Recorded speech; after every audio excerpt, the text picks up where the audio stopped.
वैदिक एस्ट्रो केंद्र में दर्शकों आपका बहुत बहुत हार्दिक स्वागत है। आज हम आपके सम्मुख माह दिसंबर 2020 का 12 राशियों का राशिफल लेकर के उपस्थित हुए हैं मित्रों। एक एक राशि करके सारी राशियों के विषयों जातकों के विषय में जानकारी दी जाएगी। लेकिन इससे पहले हम आपको ये बताना चाहेंगे कि हमारे पास आजकल बहुत सारी क्वेरीज आ रही हैं, बहुत प्रश्न आ रहे हैं लोगों के, जो हमारे दर्शक हैं। उनका ये कहना है कि गुरुजी, जब भी आप राशियों की चर्चा करते हैं तो आप ये अवश्य बताएं कि ये जो आप राशिफल बता रहे हैं या राशियों से संबंधित जो भी आप चीज़ बता रहे हैं हमको, ये चंद्र राशि पर आधारित है या लगन राशि पर।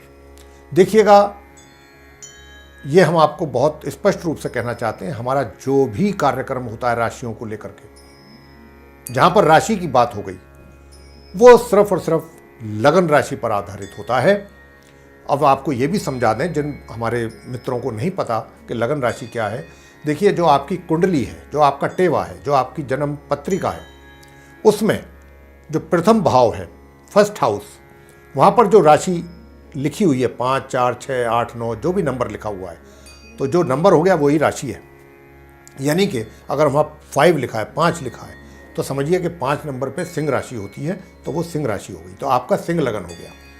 तो आप अपना जब भी देखें, जब भी हमारा प्रोग्राम देखते हैं, तो आप सिंह राशि करके देखें। अगर आपके कुंडली में प्रथम भाव में कोई और अक्षर लिखा हुआ है, मान लीजिए 8 लिखा हुआ है, तो वृश्चिक राशि हो गई, तो आप वृश्चिक राशि से देखें। आप जब भी हमारा वीडियो देखें, तो ये लगन आधारित है, लगन राशि पर आधारित है पूर्णतया।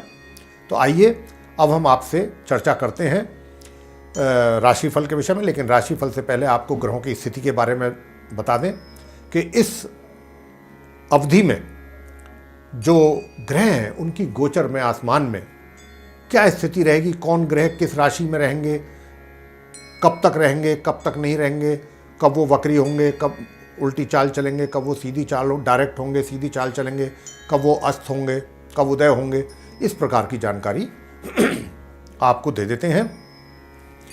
क्योंकि हमारे पास इस बात को लेकर के भी बहुत लोग जो हैं, हमारे दर्शक लोग, उनकी ये आती है कि आप जो हमें बताते हैं ये राशिफल से पहले ग्रहों की स्थिति के विषय में, ये हमारे लिए बहुत, एक तरीके से हमारे लिए बहुत काम का विषय है। हमें बड़ा आसानी से समझ में आ जाती हैं चीज़ें। तो उन्हीं की आसानी के लिए हम ये सब आपके साथ इतनी मेहनत करके आते हैं, लेके आते हैं ये सब आपके सम्मुख। तो आइए चर्चा करते हैं सबसे पहले ग्रह गोचर स्थिति की। तो देखिए, सूर्यदेव वर्तमान में अपनी मित्र राशि वृश्चिक में संचार कर रहे हैं, जो कि 15 दिसंबर 2020 की रात्रि 9:31 पर इस राशि से निकल करके अपनी मित्र राशि धनु में प्रवेश कर जाएंगे तथा माह के अंत तक वे रहेंगे इसी राशि में स्थित। मंगल ग्रह, जो कि वर्तमान में अपनी मित्र राशि मीन में संचार कर रहे हैं, 24 दिसंबर 2020 को प्रातः 10:18 पर ये मीन राशि से निकलकर अपनी स्वयं की राशि मेष में मार्गी एवं उदय अवस्था में प्रवेश करेंगे। बुध वर्तमान में अपनी समराशि वृश्चिक में संचार कर रहे हैं, 17 दिसंबर 2020 को प्रातः 11:37 पर ये मार्गी और अस्त अवस्था में इस राशि से निकलेंगे और अपनी समराशि धनु में प्रवेश करेंगे, जहां पर इनकी युति अपने मित्र ग्रह सूर्य के साथ होगी और यही स्थिति माह के अंत तक बनी रहने वाली है। गुरु बृहस्पति अपनी नीच राशि मकर में उदय एवं मार्गी अवस्था में अपनी सम ग्रह शनि के साथ पूरे माह इसी प्रकार संचार करते रहेंगे। शुक्र वर्तमान में अपनी स्वयं की राशि तुला में संचार कर रहे हैं, 11 दिसंबर 2020 को ये अपनी इस राशि से निकल करके प्रातः 5:16 पर अपनी समराशि वृश्चिक में प्रवेश करेंगे और पूरे माह फिर ये इसी राशि में ही स्थित बने रहेंगे। शनि ग्रह मार्गी एवं उदय अवस्था में अपनी स्वयं की राशि मकर में संचार कर रहे हैं अपने समग्रह गुरु के साथ। और जैसा कि हमने कहा कि गुरु इस समय नीच अवस्था में शनि के साथ विराजमान है और यह संचार इसी प्रकार होता रहेगा पूरे माह। राहु अपनी मित्र राशि वृषभ में पूरे माह संचार करते रहेंगे इसी प्रकार, और केतु अपनी मित्र राशि वृश्चिक में इसी प्रकार संचार पूरे माह करते रहेंगे। तो ये था मित्रों ग्रह गोचर की स्थिति। आगे अब आपसे चर्चा करते हैं आपके राशिफल के विषय में। तो अब हम आपसे चर्चा करेंगे जो मेष राशि के जातक हैं उनके माह दिसंबर 2020 के राशिफल के विषय में, और सबसे पहले आपके व्यवसाय को लेकर के चर्चा करेंगे कैसा रहेगा। इस माह आपको अपने कार्य क्षेत्र यानी रोजगार या व्यापार में मिले जुले परिणामों की प्राप्ति होगी। जहां तक आपके अपने विभाग में जो भी कार्य आपके द्वारा संचालित किए जा रहे हैं वे सब तो सफलतापूर्वक पूरे होते ही रहेंगे, लेकिन जो भी आप नए प्रोजेक्ट अपने हाथों में लेंगे या नई जिम्मेवारियां लेंगे या कोई नया टाई अप, कोलैबोरेशन, गठबंधन अब किसी और कंपनी के साथ आपका होने जा रहा है, ठीक है, उसके साथ करने के लिए आप कोशिश अगर कर रहे हैं टाई अप करने की, तो ऐसे सभी नए कार्यों में आपको बाधाओं का सामना करना पड़ सकता है। यदि आप अपने लिए नए रोजगार के अवसर तलाश रहे हैं तो उनमें भी अभी विलंब ही रहेगा। अगर आपको अपने विभागीय कार्यों से संबंधित लंबी दूरी की यात्राओं पर जाने की योजना आपकी बन रही है तो उसमें भी व्यवधान उत्पन्न होंगे, क्योंकि इसके पीछे मुख्य कारण यह है कि आपके भाग्य के स्वामी गुरु बृहस्पति, जैसा कि हमने अभी बताया भी था आपको ग्रह स्थिति के विषय में, नीच अवस्था में आने के कारण आपको अपने भाग्य का सहयोग पूर्ण रूप से नहीं मिल पा रहा है। जैसा कि हम आपको उदाहरण के साथ बता भी चुके हैं, नए कार्यों को पूरा करने में समस्याओं और कठिनाइयों का सामना आपको करना पड़ेगा। लेकिन जो भी आपके अपने कार्य क्षेत्र में नियमित रूप से सामान्य कार्य हैं वो चलते रहेंगे, सफलतापूर्वक आप उन्हें पूरे करते रहेंगे। हालांकि माह के उत्तरार्ध में लग्नेश की स्थिति मजबूत होने से हालातों में सुधार होना आरंभ हो जाएगा। वित्तीय स्थिति, इस माह के मध्य से आपके द्वारा धन का संचय हो पाएगा। आपको सामान्यतः आय के स्रोत बने रहेंगे।